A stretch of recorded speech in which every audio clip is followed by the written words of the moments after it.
How are you? Sunday night, 8 o'clock. Diana the Happy Lawyer time. Sunday night, 8 o'clock. Diana the Happy Lawyer time. And now here's Diana. Brrr, my own drum roll. Hello, how are you? This is my show coming live from the Johnson residence. I'm out at a birthday party, and hey, what are you gonna do? Sometimes you just have to be where you are to do what you're gonna do. And look, I even have Mardi Gras beads, so we had birthday party Mardi Gras beads, and I'm in a little different lighting. So, what the heck, Sometimes you just got to do it. Just got to do it. And there's background noise and all that great stuff. It's Ernie's birthday. Happy birthday, Ernie. And, we just had a lovely dinner. And so here we go. We're going on. The show must go on.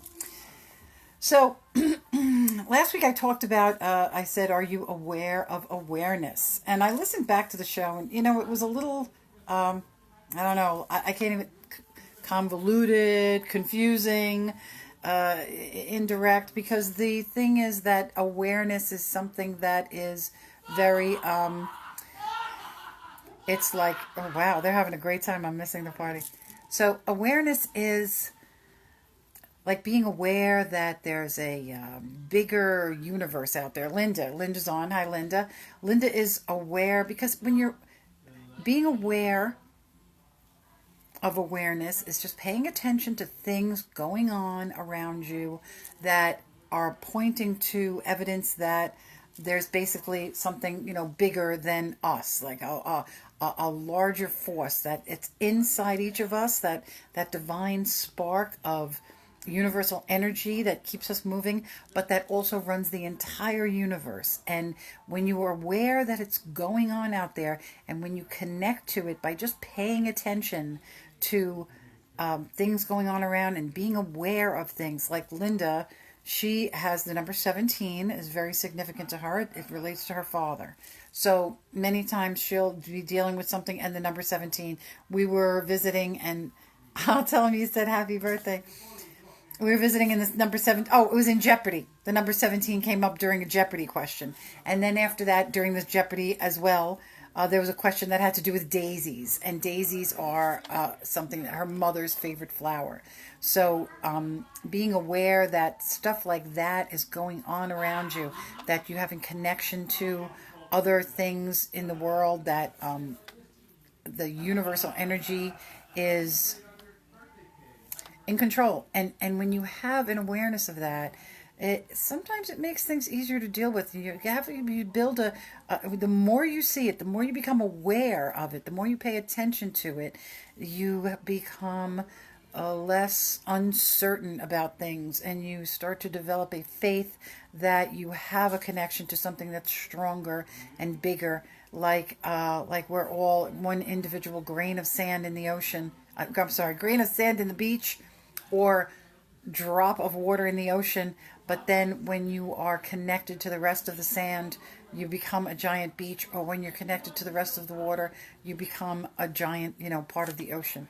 I see that my phone is putting a shadow right on me. Well, what are you going to do? I got a shadowy show tonight.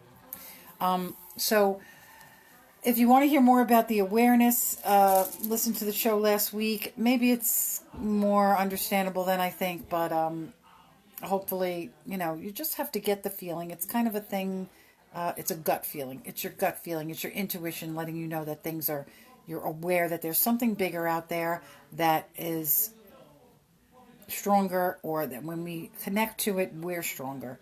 And then things come easier.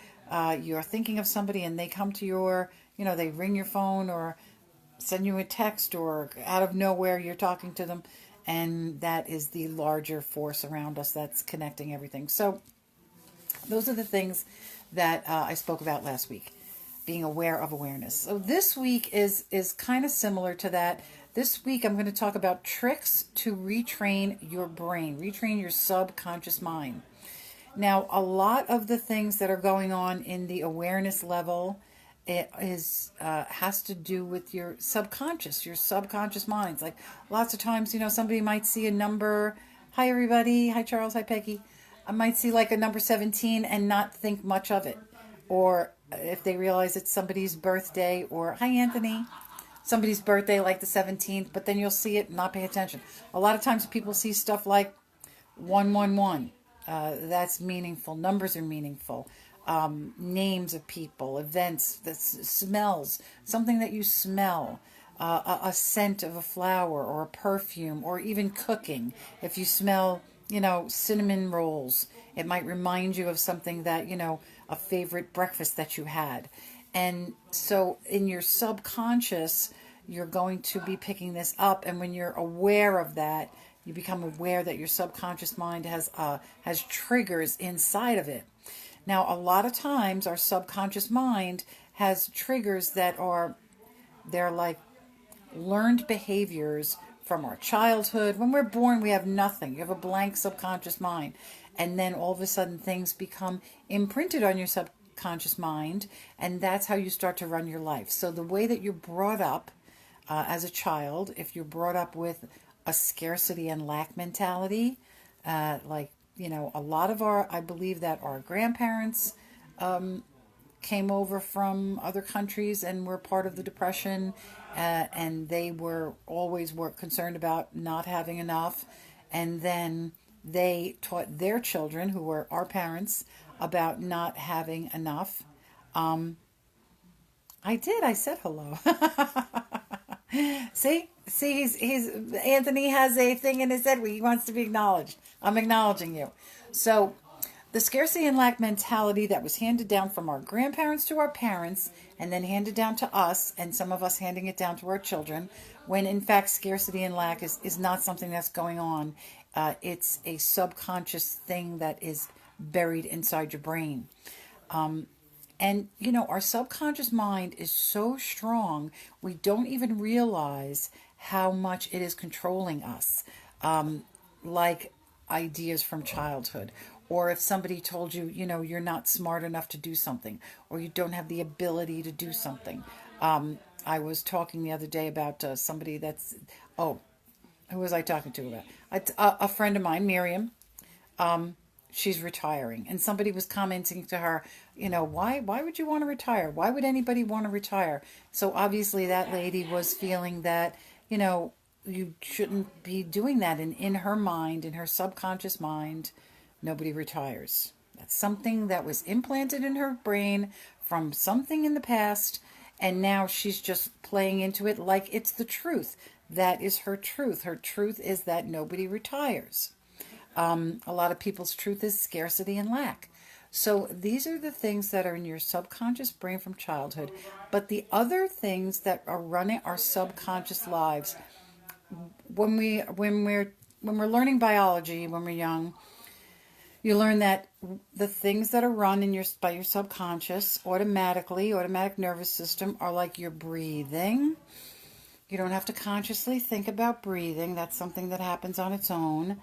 Your heartbeat, that's something that happens on its own. And, your blood running through your veins and your whole body, everything, all your biology is run automatically through your automatic nervous system in your subconscious mind. Now, if your subconscious mind has these are super important things in life. It's actually what life is. Without your subconscious mind beating your heart, breathing, and operating all of your systems, you essentially would not be alive. So your subconscious mind has these important things to deal with, and yet we don't pay attention to the fact that our subconscious mind is so important. It's got all of these other things besides that to run our daily lives. And we're very concerned with our conscious mind, things that are going on every day. Television shows, what people worry about bills. People worry about other people's business. They worry about what other people are thinking about them. And all of these things are, in your subconscious. So the thing that you have to do is get to your subconscious mind and retrain your subconscious mind. Now, sometimes when I talk about scarcity and lack, I have tricks to train your brain from scarcity and lack to abundance. and there is abundance everywhere. So here is how you want to use ideas to train your brain for abundance. If you go to a fancy hotel, like we live near Garden City Hotel, go to the Garden City Hotel, go to a hotel in Manhattan and sit in the lobby. Just sit there and be part of the lavish thing that's around.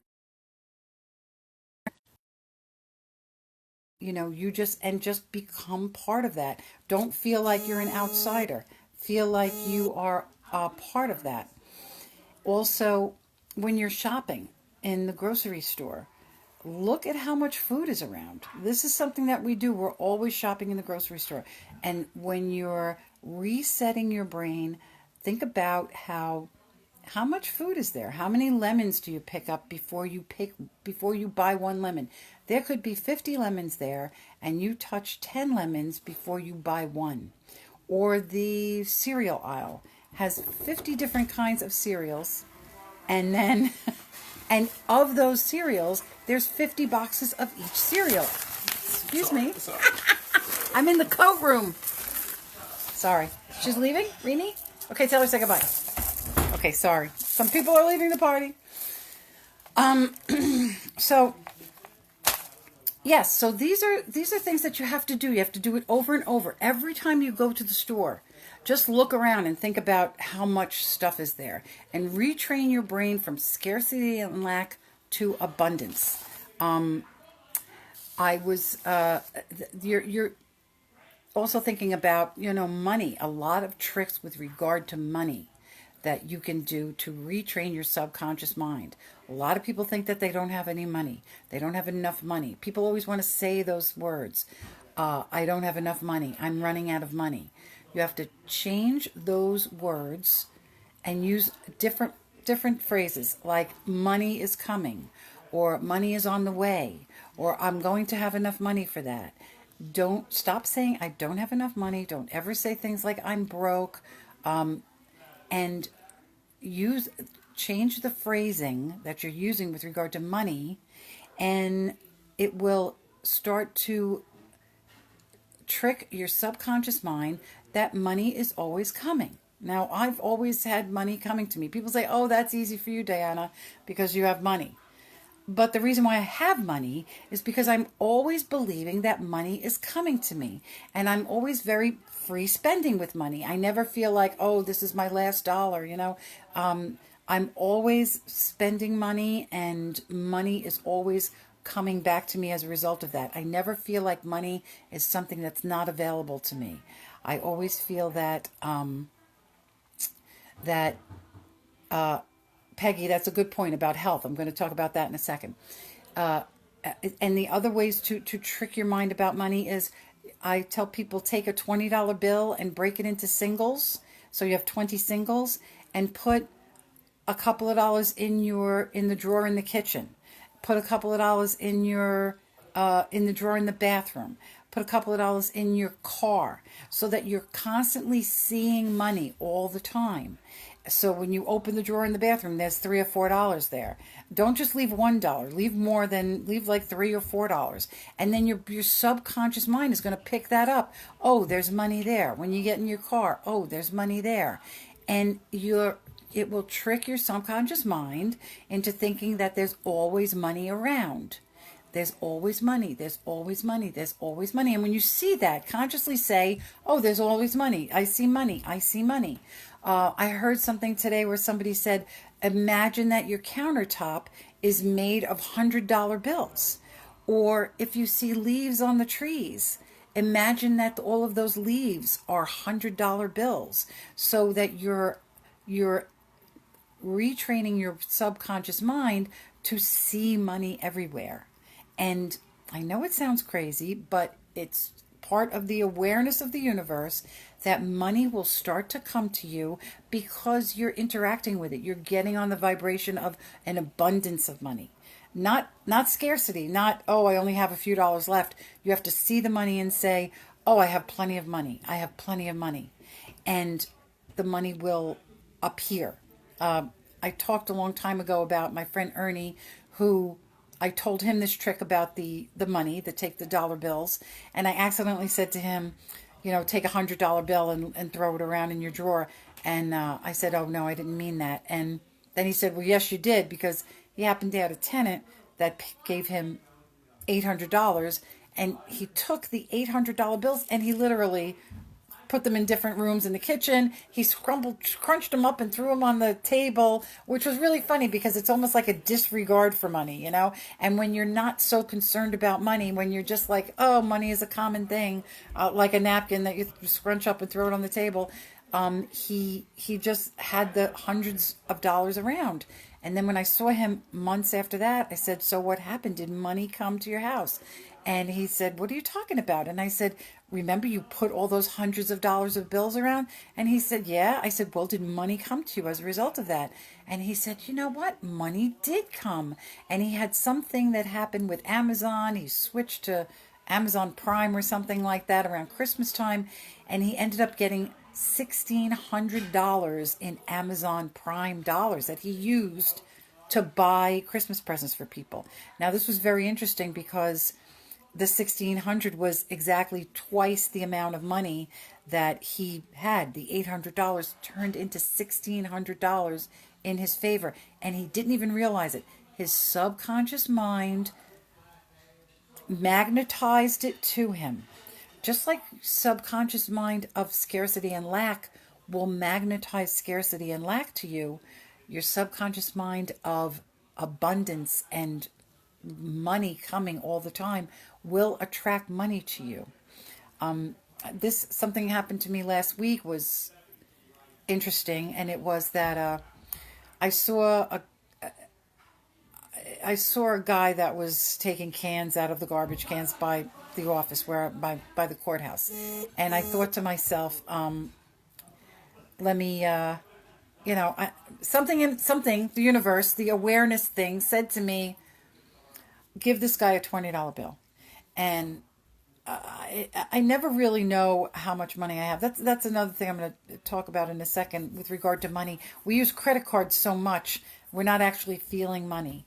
Make sure that you touch money, touch dollar bills, touch $5, touch 20 there. It's the feel of money is very different than the feel of any other paper. And I think that by using credit cards and debit cards, we're forgetting how money feels, and it's going further and further away from our subconscious. So that day, oddly enough, I happened to count the money in my wallet, which I never do. It was after a long weekend and a lot of stuff was going on. And I had 620, so I had $140.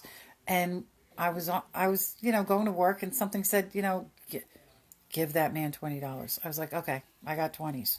So I gave him $20 and I said, here you go, sir. It's like 100 cans.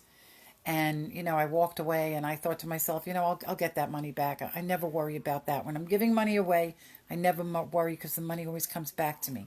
And I always know that subconsciously and consciously, the money is always going to come back.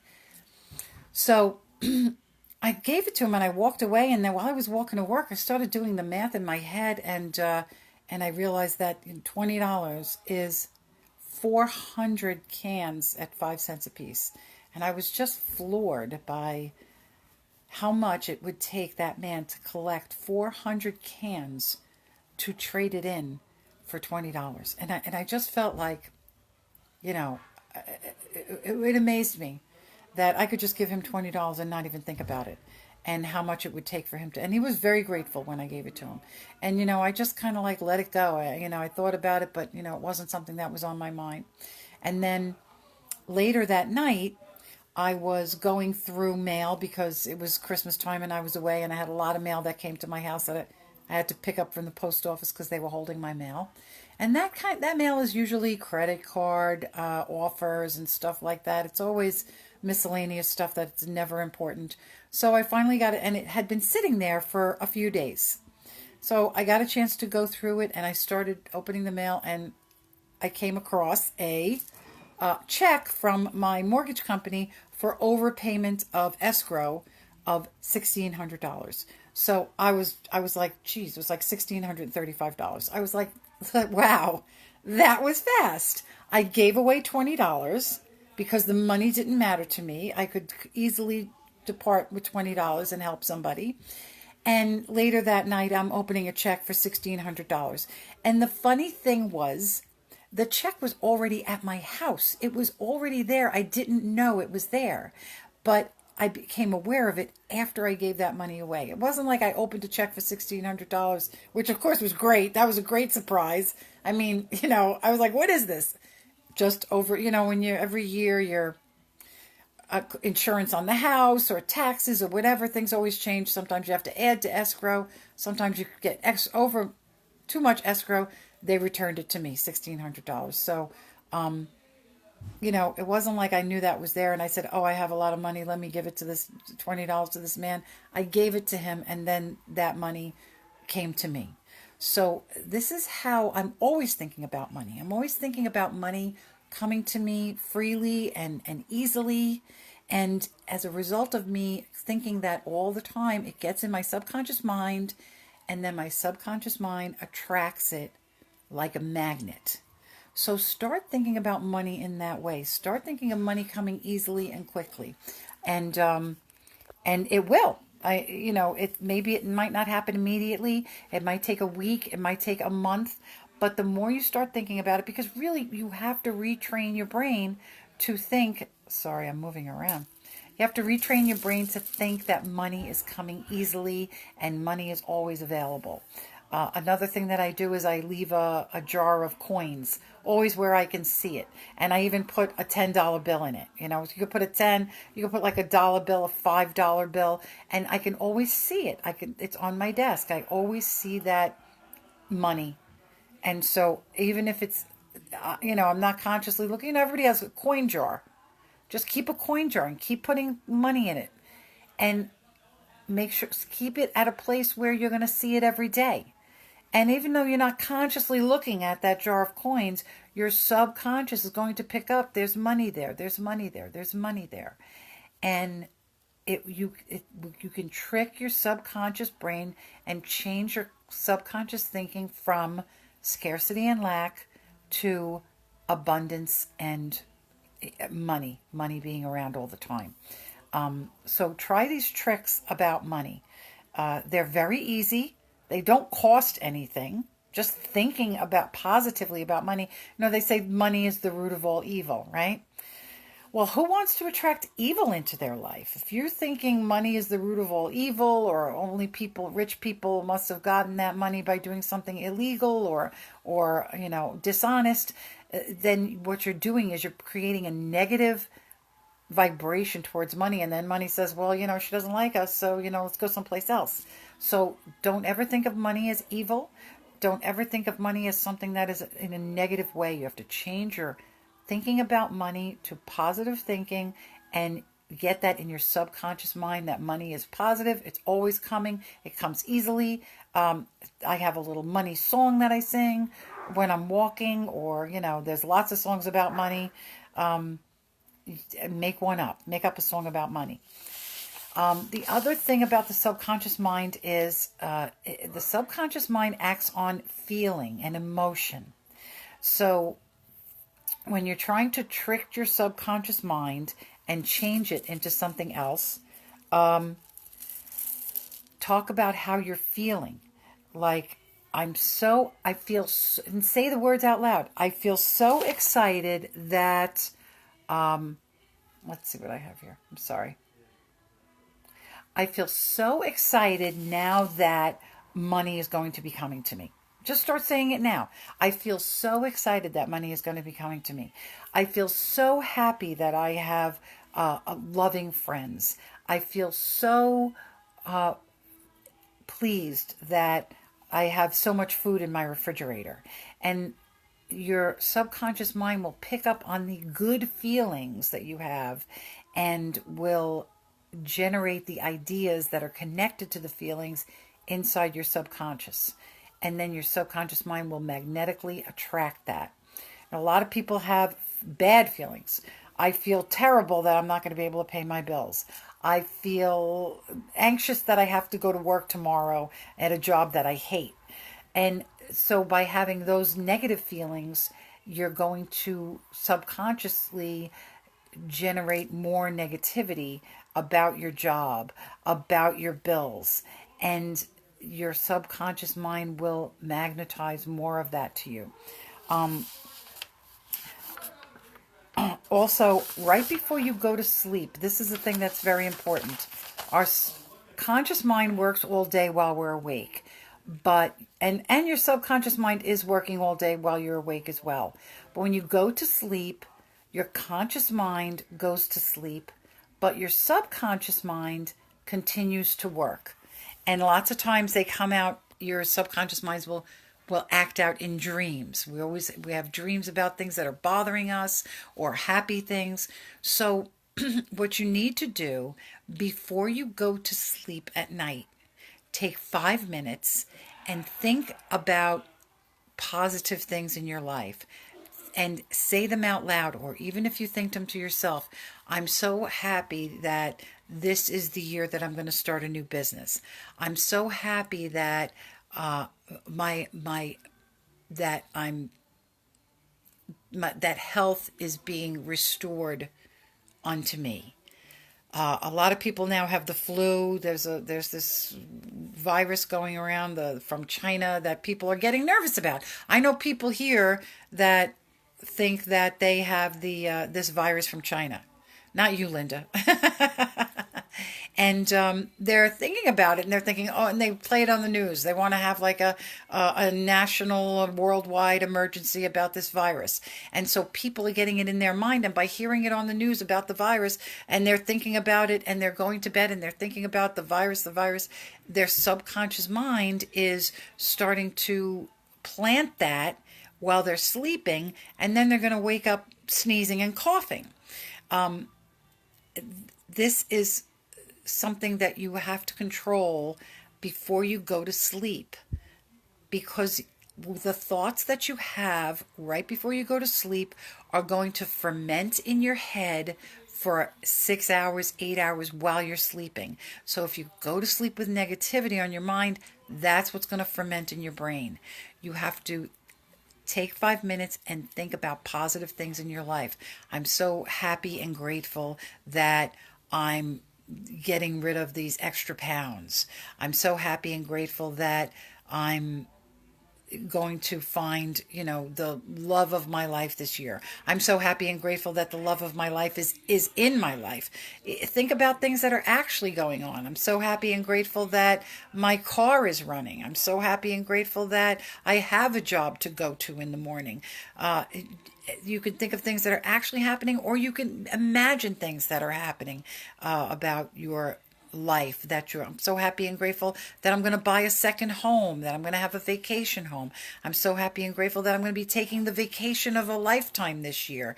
And keep thinking those things before you go to sleep, and do it every night. Now, this is not something you can just do one time, because remember, the subconscious mind that you have now, the programming that's in your subconscious mind has been going on for 40, 50, 60 years.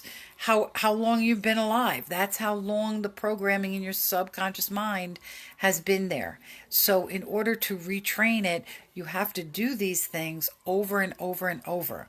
And if it doesn't happen right away, keep doing it. You can't just give up. It's not like you can go to the gym one day and work out on a machine and all of a sudden, you look like Arnold Schwarzenegger, or how Arnold Schwarzenegger used to look. You have to go back and you have to keep training your body. And that's what you have to do with your subconscious mind. Keep retraining it over and over by using the right words, using the right thoughts of abundance. Peggy, you're mentioning about your health. Take good care of yourself. A lot of people that I know will say stuff like, "Oh, it's winter and it's cold out, and I get sick every winter. I get sick every winter." Imagine saying that, "I get sick every winter." If your subconscious mind has been thinking for 40 years, "I get sick every winter," guess what? On the 41st year, you're going to get sick in the winter, because it's already locked in. So you have to. I had that happen to me. My doctor said, This is your every year you get this upper respiratory infection. And when I realized it was happening every year, the next year I said, you know what? I'm not going to get that upper respiratory infection this year. I'm not going to get sick this November, this October. When the leaves change, I'm not going to start coughing and sneezing. And it stopped happening. I stopped getting a cold every year because my subconscious brain just assumed that I was supposed to get a cold every year, and then my body would react and it would happen. So be careful about the things that you're saying, especially people that say, oh, I always wake up with back pain. I hear this a lot. I wake up with back pain every morning. If you're saying I wake up with back pain every morning, then tomorrow morning you're going to wake up with back pain. You have to start thinking before you go to bed, I'm so glad that my back is not hurting anymore. I'm so glad and happy and grateful that I'm not waking up with back pain. And even if you do something, if you have to physically do something, give yourself a little massage, take a hot shower, use a hot pack, something else that's going to trick your subconscious mind into thinking that the pain is not going to be there. Think about it that way. And don't expect to have that pain in the morning, because we always get what we expect to get. So use that time before you go to bed to retrain your subconscious mind and use the trick of revisiting old ideas and getting rid of them, transplanting new ideas about abundance and health, and keep doing it over and over and over. And you will retrain your brain to expect those things. And because of the universal energy and your awareness that universal energy is always trying to get to you. And the universal energy will always just agree with whatever you're thinking. The universal energy will never say, if you're saying, I have back pain every morning, the universal energy is not going to say, well, you don't have to have back pain every morning if you massage yourself at night or take a hot shower or just think, I'm not going to have that back pain. The back pain is going away. Universal energy is just going to agree with you. If you say, I have back pain every morning, universal energy is going to say, yes, you have back pain every morning. So you have to retrain your brain, and before you go to sleep at night, very important. Here's another thing that I learned this week. I was listening to Mind Valley, Mindvalley, Mind Valley. It's a great thing, conscious and subconscious thinking, and a lot of personal development. They're on Facebook, they're online. And the guy that runs Mind Valley, I'm not even going to try and pronounce his name, Vishnu Laknik. Forget it, I didn't write it down. But he was saying that, what we get, what we expect to get. And so he said that he reprogrammed his mind with regard to his body and his physique by starting to think, I am a first class, weightlifter.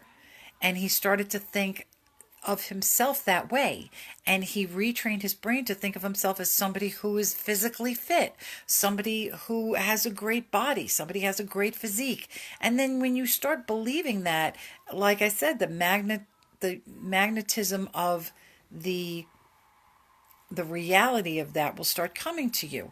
And that's not to say that you're just going to instantly get a great physique. But when you start thinking of yourself as like a person with a great physique, a person with who's healthy and strong and muscular, then you'll kind of automatically start doing things like maybe start lifting weights, maybe start planking, maybe start walking, something as simple as walking.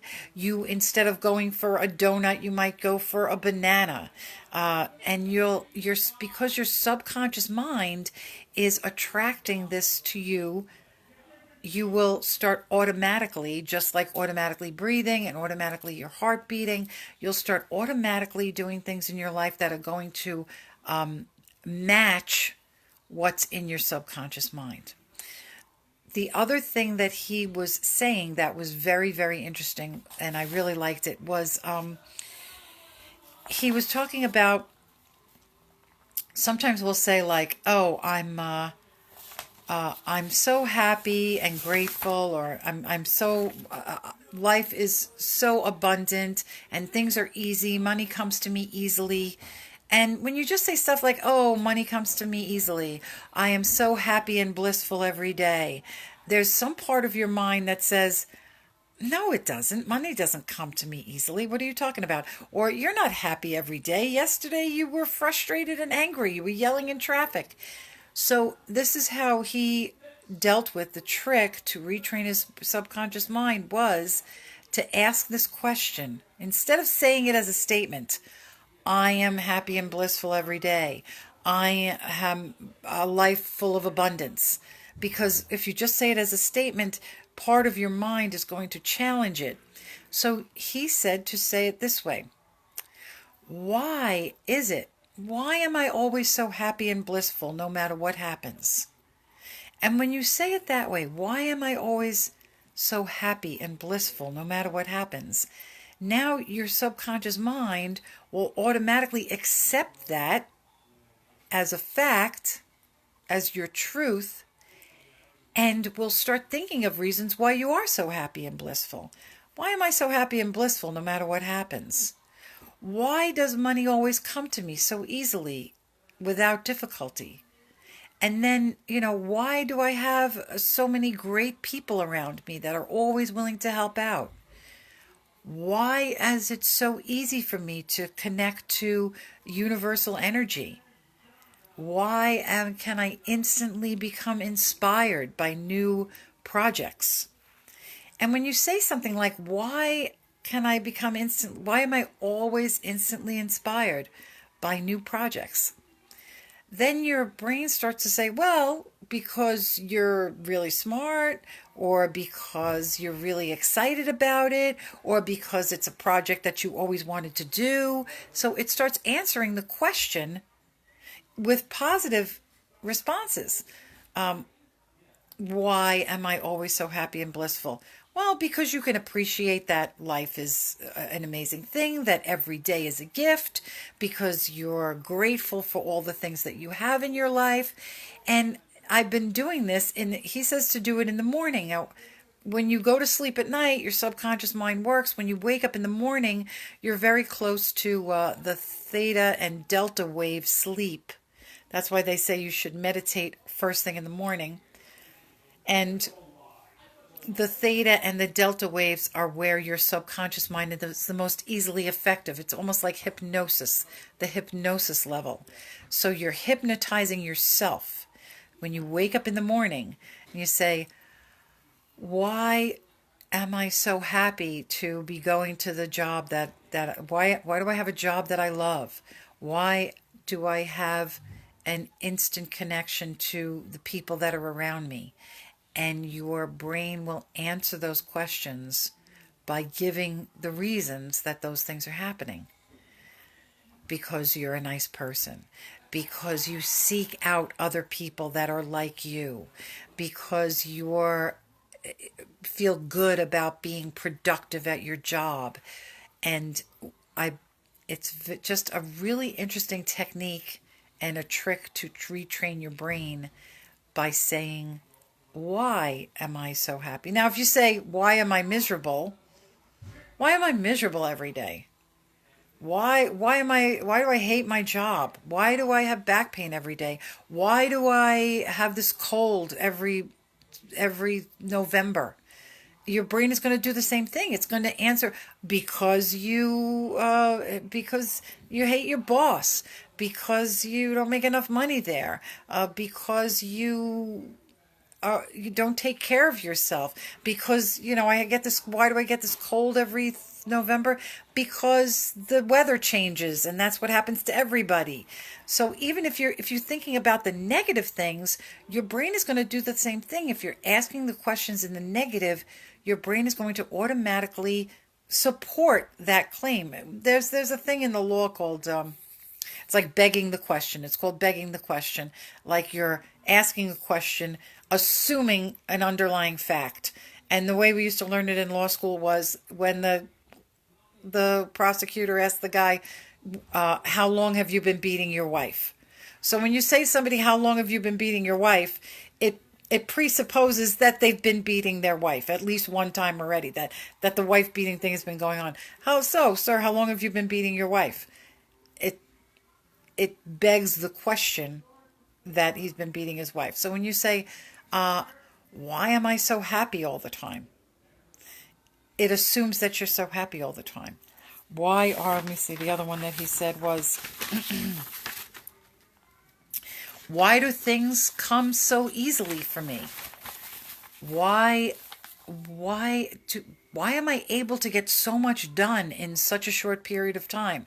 This was his idea to get over the feeling of being overwhelmed, which I feel a lot because I got a lot of stuff going on. So I started asking, why am I able to get so much stuff done in such a short period of time? And then my brain starts to say, well, because you're very organized, because you can prioritize things, because you finish one thing before you go to the next thing.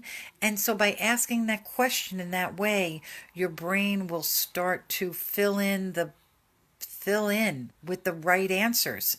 And then there's no question about it. Then you are going to have things that are going to come easily and quickly, or you're going to not be overwhelmed so much because you're able to get so much done in a short period of time. So these are a lot of ways to trick your brain. Another way to trick your brain is to write stuff down. Even these questions, we wrote them down last week. Why am I so happy and blissful no matter what happens? Why am I able to get so much stuff done in such a short period of time? Why does money come easily and freely to me? Why am I able to generate money so easily? Why am I able to make inspirational connections with people around me? And keep asking those questions. I ask them now throughout the day. And my subconscious brain will automatically answer with the positive response. And then it supports that question. And then the result happens. The question that you're asking, why am I able to get so much done in such a short period of time? When your brain says yes to that, then all of a sudden you're able to get so much stuff done in a short period of time. It's the awareness that that energy is flowing around you and you're able to connect to it. And even if you have to use these tricks to change your training of your subconscious mind, just do them. Just do them over and over and over until you stop needing to ask. And stuff just does come easily. And then you can start asking different questions. And whatever you need to flow into your life, you can ask it as a question, and the magnetic energy in your subconscious will automatically start pulling it towards you. So I hope that is something that you're going to try and do, because it's easy enough, and you have to keep doing it over and over and give it a chance. I mean, what have you got to lose? It's just talk. It's just 5 minutes before you go to bed. It's just waking up in the morning, even if you're still laying in bed. Start asking those why questions. Hypnotize yourself to think that these things are true. And whatever you believe is true is what's going to happen. So if you believe that you're going to have a great day, you will have a great day. If you believe you're getting out of bed and it's like, oh God, it's Monday, I hate Mondays. If you start Mondays by saying, I hate Mondays, guess what? You're going to have a terrible Monday. Start by saying, why is it that Monday is the most productive day of the week? Why is Monday the most productive day of the week? And then you'll go out and you'll have a productive Monday. So give it a try, and see what happens, and let me know. Let me know if you get any good results from it, because I've been doing it and I'm getting a lot of good results. So that's what I want you to try and do. Try and trick your subconscious brain. Also, there's tons of stuff on YouTube, how to trick your subconscious brain, how to trick your subconscious mind, how to retrain your brain. Just click on those videos, and you'll be able to see a lot of other ideas that I didn't even touch on about how to retrain your brain, how to hypnotize yourself to have positive energy flowing into your life, and how to connect with the positive energy that's around, and how to, and you can only do one thing at a time. So you can either connect to negative energy or you can connect to positive energy. You can't think negative and expect positive. So you have to think positive if you want positive things to happen. And when your subconscious mind starts to take over, you'll start acting differently. You'll start acting in more positive ways with regard to your health, getting better sleep, stop watching television, complete waste of time television, all about negativity. And I'm not just talking about the real live politics stuff that's going on. I'm talking about the TV shows that are going on, what Grey's Anatomy and 9/11 and all these cop shows and all these ambulance shows and everything. It's always somebody getting shot up or killed or trouble. It's all negative. Stop watching television. Start watching the YouTube videos about how to retrain your mind to be more positive. And those things will fill in and those other things will fill out. So that's all I have to say for tonight. I'm going to go and rejoin the party. Have a great week, everybody. I love you all, and love is all you need. Good night. Bye.